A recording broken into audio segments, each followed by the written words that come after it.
Hello dear student, welcome back to the video lecture series in which we are studying foundation and basic of the NCERT 11-12 that is NEET. इस lecture में हम study करने वाले हैं eukaryotic cell, क्योंकि previous lecture में हमने discuss किया था प्रोकैरियोटिक सेल। जिस तरह प्रोकैरियोटिक सेल का पहला वर्ड था प्रो, जिसका मीनिंग था प्रीमेटिव मतलब ओल्ड टाइप का, और कैरियो मतलब न्यूक्लियस, बिल्कुल उसी तरह यूकैरियोटिक सेल में पहला वर्ड है यू, जिसका मतलब होता है ट्रू या फिर एडवांस, कैरियो का मतलब न्यूक्लियस। ऐसा सेल जिसमें ट्रू न्यूक्लियस या एडवांस न्यूक्लियस हो उसे हम नाम देंगे यूकैरियोटिक सेल। आर.एच. व्हिटेकर ने हमें 5 किंगडम्स बताए थे, जिसमें से पहला किंगडम अकेला ऐसा है जिसके ऑर्गेनिजम्स में प्रोकैरियोटिक सेल पाया जाएगा। हालांकि जो 4 किंगडम्स हैं, प्रोटिस्टा, फंजाई, प्लांट्स और एनिमल, इन चारों किंगडम के हर एक मेंबर में यूकैरियोटिक सेल पाया जाता है। तो eukaryotic cell is found in all the members of Protista, fungi. Eukaryotic cell also found in all the plants as well as in the animals. But there is some differences in the eukaryotic cell of all these 4 kingdoms. Specifically protista जब हम देखेंगे तो protista के कुछ members ऐसे होते हैं जिनमें सेल वॉल प्रेजेंट होती हैं और कुछ मेंबर में सेल वॉल absent होती हैं। Cell wall present as well as cell wall absent। Protista के कुछ मेंबर ऐसे हैं जो फोटोसिंथेसिस परफॉर्म करेंगे, ऑटोट्रॉफिक, और कुछ मेंबर हेट्रोट्रॉफिक कहलाते हैं जो फोटोसिंथेसिस परफॉर्म नहीं कर सकते। किंगडम फंजाई की तरफ बढ़ेंगे तो इनके पास सेल वॉल प्रेजेंट होती हैं, बट सेल वॉल का जो मटेरियल है, सेल वॉल का जो कंपोजिशन है, वो कंपोजिशन होता है chitin, which is one of the complex carbohydrate और पॉलीसैकेराइड। प्लांट में हम बात करेंगे, प्लांट का यूकैरियोटिक सेल, इसके पास भी सेल वॉल प्रेजेंट होती हैं, but the cell wall is made up of cellulosic material, primarily cellulosic. फिर पैक्टिन भी हो सकता है, हेमीसेल्यूलोज, लिग्निन मटेरियल भी प्लांट सेल वॉल का कंपोनेंट हो सकता है। जब हम एनिमल सेल का डिस्कशन करेंगे, ऑफ कोर्स एनिमल बॉडी भी यूकैरियोटिक सेल से बनी है, लेकिन एनिमल सेल में सेल वॉल नहीं पाई जाती। ये सिर्फ सेल वॉल के डिफरेंसेस हैं, इसके अलावा बहुत सारे डिफरेंसेस हम डिस्कस करने वाले हैं इस लेक्चर में।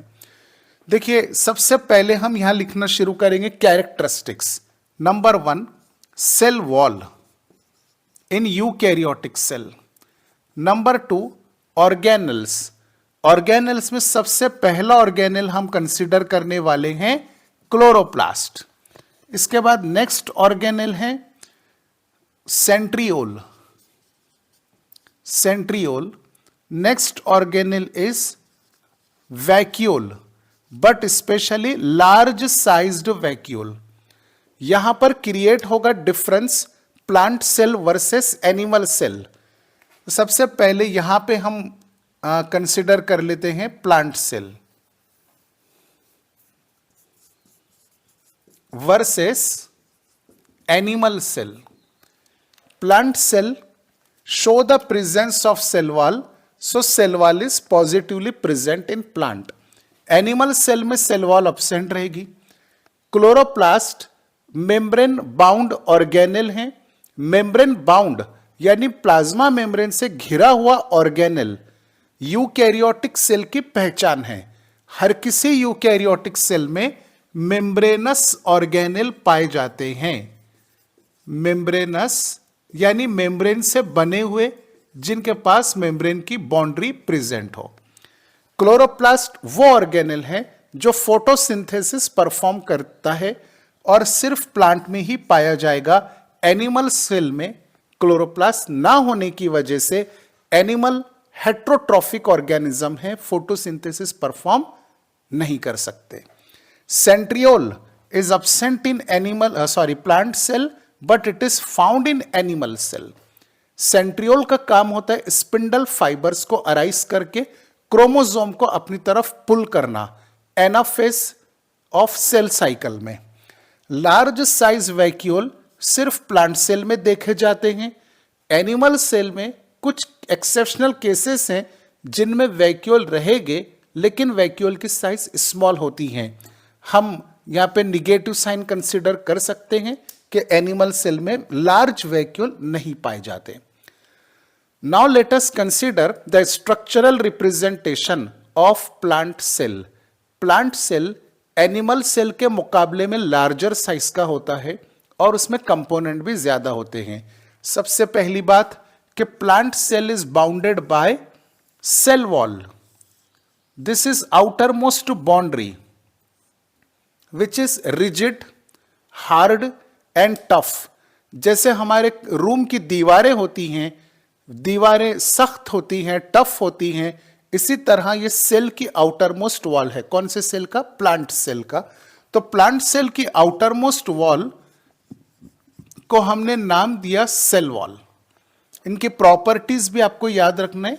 Cell wall is rigid, cell wall is hard and it is tough. Cellulosic material से ये बनी होती है प्राइमरीली। सेल वॉल के जस्ट बीनीथ यानी बिलो फ्लेक्सिबल बाउंड्री पाई जाती है।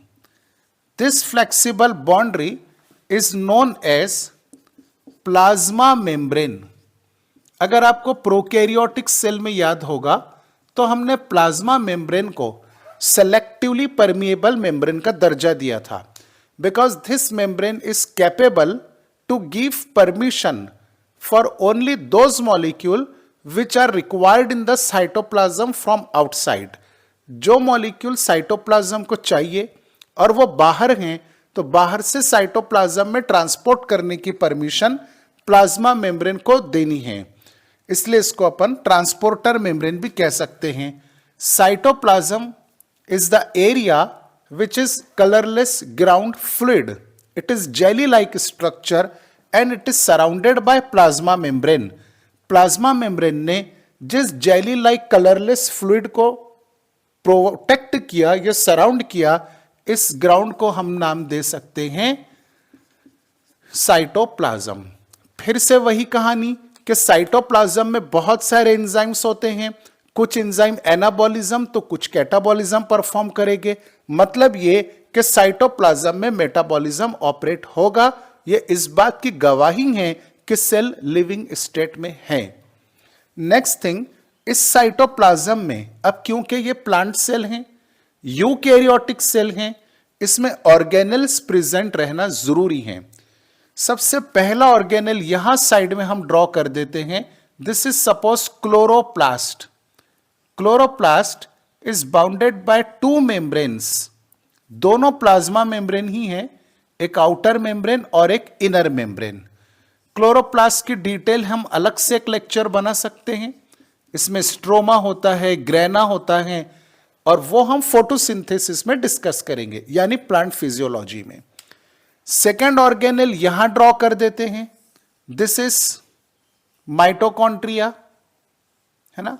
Mitochondria produces very huge amount of energy currency. Energy currency हम एटीपी को कहते हैं, क्योंकि माइटोकॉन्ड्रिया बहुत सारे एटीपी बनाएगा, इसीलिए माइटोकॉन्ड्रिया को powerhouse of the cell भी कहा जाता है। एक है तो इसे माइटोकॉन्ड्रियन कहेंगे। फिर बहुत सारे ऑर्गेनेल्स हैं, सबको अंडर कंट्रोल में रखना ये न्यूक्लियस का काम होता है। न्यूक्लियस जो हम अभी ड्रॉ कर रहे हैं, ये भी डबल मेम्ब्रेनस होता है, लेकिन न्यूक्लियस की दोनों मेम्ब्रेन कभी भी कंटिन्यू नहीं होती हैं, बल्कि इंटररप्टेड होती हैं। देखिए, दोनों मेम्ब्रेन यहां पर इंटररप्ट हुई और आउटर मेम्ब्रेन इनर मेम्ब्रेन से जुड़ गई, फ्यूज हो गई। एक सुराख हमको दिखाई दे रहा है जिसे हम न्यूक्लियर पोर कहेंगे। पोर का मतलब होता है छेद, यानी कि सुराख। न्यूक्लियस के अंदर जो ग्राउंड है, इसको हम नाम देंगे न्यूक्लियोप्लाज्म। ये बहुत बारीक बारीक टर्मिनोलॉजीज हैं स्टूडेंट, ये आपको याद करनी है, इसको लिख लिख करके देखना है, तो फिर 11th 12th एनसीईआरटी में आपको कोई प्रॉब्लम नहीं जाएगी, बल्कि आपको आसान लगेगा, समझ में आएगा, इंटरेस्ट क्रिएट होगा। कंप्लीट ऑर्गेनेल का नाम है न्यूक्लियस। न्यूक्लियस के अंदर जो ग्राउंड है इसको हमने नाम दिया न्यूक्लियोप्लाज्म। न्यूक्लियोप्लाज्म में पाए जाते हैं chromosomes. Chromosome are made up of, पहले नाम लिख लेते हैं, chromosome are made up of DNA plus protein. Protein भी एक स्पेशल टाइप का होता है जिसे हिस्टोन प्रोटीन कहते हैं, और जो डीएनए क्रोमोसोम में प्रेजेंट होता है ये ऑर्गेनिज्म का जेनेटिक मटेरियल कहलाता है। न्यूक्लियस में एक क्रोमोसोम से ज्यादा क्रोमोसोम पाए जाते हैं। अगर न्यूक्लियस में क्रोमोसोम का एक अकेला सेट हो तो इस न्यूक्लियस को, बल्कि पूरे सेल को हैप्लॉइड कहा जाएगा। अगर क्रोमोसोम के 2 सेट हों तो उसे डिप्लॉइड कहा जाएगा। क्रोमोसोम के 3 सेट हों तो उस पूरे सेल को हम ट्रिप्लॉइड सेल कह सकते हैं। न्यूक्लियस की जो आउटर मेम्ब्रेन है, इस आउटर मेम्ब्रेन से एक्सटेंशन निकलता है, मेम्ब्रेन का extension, and this extension form endoplasmic reticulum. ये देखिए एंडोप्लाज्मिक रेटिक्यूलम है जो न्यूक्लियस की आउटर मेम्ब्रेन का एक्सटेंशन है, and it goes up to the plasma membrane. Endoplasmic reticulum में यहां पर मैं एक इमेजिनरी बाउंड्री फॉर्म कर रहा हूं। This much part of endoplasmic reticulum is closer to the nucleus. जो न्यूक्लियस के क्लोजर हैं एंडोप्लाज्मिक रेटिक्यूलम, उसके ऊपर कनेक्टेड होते हैं राइबोसोम्स। राइबोसोम ग्रैन्युलर स्ट्रक्चर है, जवार के दाने की तरह। राइबोसोम अटैचमेंट की वजह से ये जो एंडोप्लाज्मिक रेटिक्यूलम है इसका अपीयरेंस रफ दिखाई देगा। So this endoplasmic reticulum is known as rough endoplasmic reticulum. Reticulum का मतलब होता है नेटवर्क, मकड़ी के जाल की तरह पूरे सेल में फैला हुआ structure.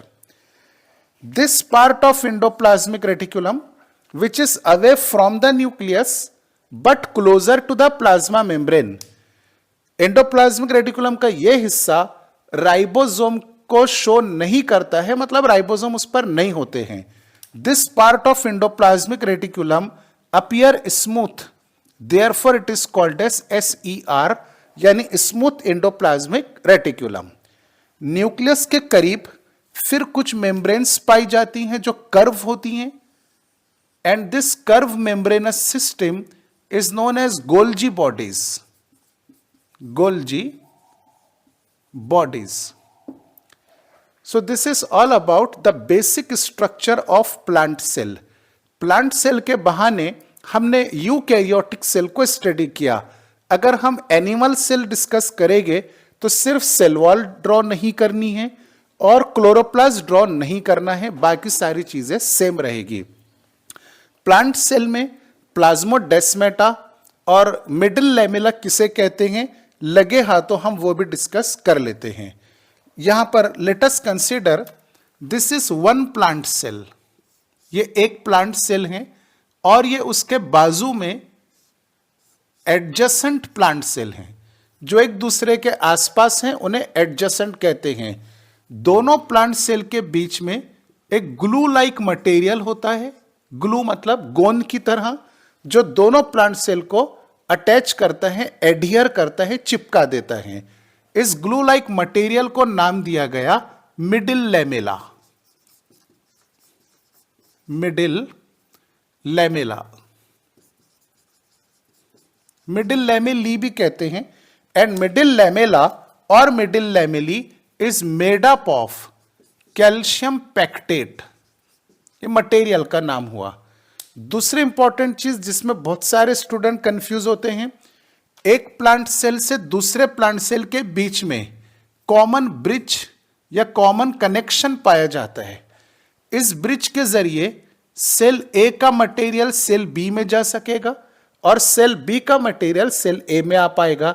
This is a common connection between two adjacent plant cell and this bridge is known as plasmodesmata. Plasmodesmata. मैं फिर से आप लोगों से अपील करूंगा, रिक्वेस्ट करूंगा कि आप ये सारी चीजें अपने पास नोट कीजिए, अपने नोट्स बनाइए। जो वर्ड डिफिकल्ट हैं उसको अपनी लैंग्वेज में लिखिए, हिंदी में लिखिए, उर्दू में लिखिए, जिसमें हम समझ सकते हैं। बार बार इसको रीड करके प्रैक्टिस कीजिए। एनसीईआरटी आपको बहुत आसान लगने लगेगी। नीट में हाई स्कोर करना कोई बहुत बड़ी बात नहीं है, खास तौर से बायोलॉजी में। लेकिन परफेक्शन अगर आपको हासिल करना है तो बेसिक में आपको अपनी जान लगा देनी पड़ेगी।